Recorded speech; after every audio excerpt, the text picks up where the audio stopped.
வணக்கம். இந்த வீடியோவில் 2026ஆம் ஆண்டு ஜூலை மாதம் அரசு ஊழியர்களுக்கு 4% அகவிலைப்படி மீண்டும் டிஏ உயர்வு சார்ந்து மகிழ்ச்சியான தகவல்கள் கிடைத்திருக்கின்றன. இது சார்ந்து விவரத்தை பார்க்கலாம். மத்திய அரசு ஊழியர்கள் தற்போது அதிக எதிர்பார்ப்புடன் காத்திருப்பது அடுத்த அகவிலைப்படி உயர்வுக்காக. குறிப்பாக 2026 ஜூலை முதல் அமலுக்கு வரக்கூடிய டிஏ உயர்வு எவ்வளவு இருக்கும் என்பத கேள்வி அனைவரிடம் எழுந்துள்ளது. இதற்கு இடையில் 8வது ஊதிய குழு சார்ந்த விவாதம் தீவிரமாக நடைபெற்று வருவதால் அரசு ஊழியர்களுக்கு வர இருக்கும் மாதங்கள் முக்கியமானதாக பார்க்கப்படுகிறது. இந்த ஆண்டின் தொடக்கத்தில் மத்திய அரசு அகவிலைப்படி மற்றும் அகவிலை நிவாரணத்தை 2% உயர்வை அறிவித்தது. ஜனவரி 2026 முதல் இந்த உயர்வு அமலுக்கு வந்தது. இதன் மூலம் மொத்த டிஏ 58%லிருந்து 60%ஆக உயர்ந்தது. இந்த உயர்வு அரசு ஊழியர்களின் சம்பளத்திலும் ஓய்வூதியர்களுடைய வருமானத்தில் கணிசமான மாற்றத்தை ஏற்படுத்தியது. இப்போது அடுத்த கட்ட உயர்வாக ஜூலை 2026க்கான டிஏ உயர்வு குறித்து பெரிய எதிர்பார்ப்பு உருவாகியிருக்கிறது. சமீபத்தில் வெளியான பணவீக்க தரவு இதற்கு முக்கிய காரணமாக உள்ளன.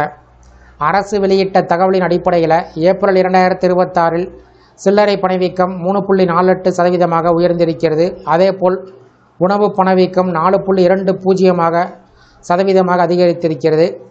இதனுடன் எரிபொருள் மற்றும் மின்சார செலவு உயர்ந்திருக்கின்றன. பெட்ரோல், டீசல் மற்றும் சிஎன்ஜி விலை ஏற்பட்ட உயர்வு நடுத்தர வர்க்க மக்களுக்கு, தினசரி பயணிகளுக்கு கூடுதல் சுமை ஏற்படுத்தியிருக்கிறது. இந்த நிலையில் பணவீக்கத்தின் தாக்கத்தை சமாளிக்க அரசு ஊழியர்கள் அதிக டிஏ உயர்வை எதிர்பார்த்து காத்திருக்கிறார்கள். அகவிலைப்படி அல்லது டிஏ என்பது பணவீக்கம் காரணமாக ஏற்படும் வாழ்க்கை செலவின் தாக்கத்தை குறைக்க அரசு வழங்கும் கூடுதல் தொகை. இது ஊழியருடைய அடிப்படை சம்பளத்தின் 1% கணக்கிடப்படுகிறது. அதனால் அடிப்படை சம்பளம் அதிகமானவருக்கு அதிக டிஏ கிடைக்கும். தற்போது கிடைத்துள்ள AICPE தரவின் அடிப்படையில் ஜூலை 2026 முதல் டிஏ சுமார் 3% முதல் 4% வரை உயர வாய்ப்பு இருப்பதாக கணிக்கப்பட்டிருக்கிறது.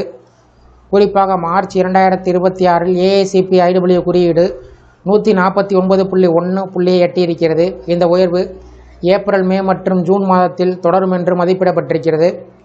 கடந்த 12 மாத சராசரி AICPE குறியீட்டை வைத்து கணக்கிட்டால் டிஏ உயர்வு சுமார் 3.61% இருக்கும் என்று கூறப்படுகிறது.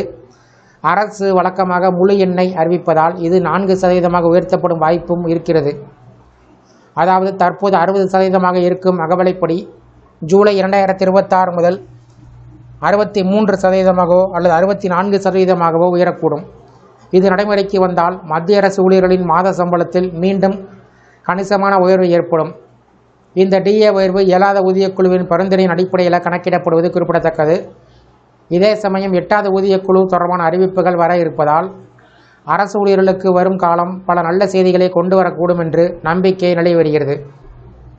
இந்த வீடியோ குறித்த உங்களுடைய கருத்துக்களை கமெண்ட் செக்ஷனில் கமெண்ட் பண்ணுங்கள். இந்த வீடியோ பிடிச்சிருந்தா வீடியோக்கு ஒரு லைக் பண்ணுங்கள். இந்த வீடியோவை உங்களுடைய நண்பர்கள், உறவினர்கள் ஷேர் பண்ணுங்கள். நன்றி.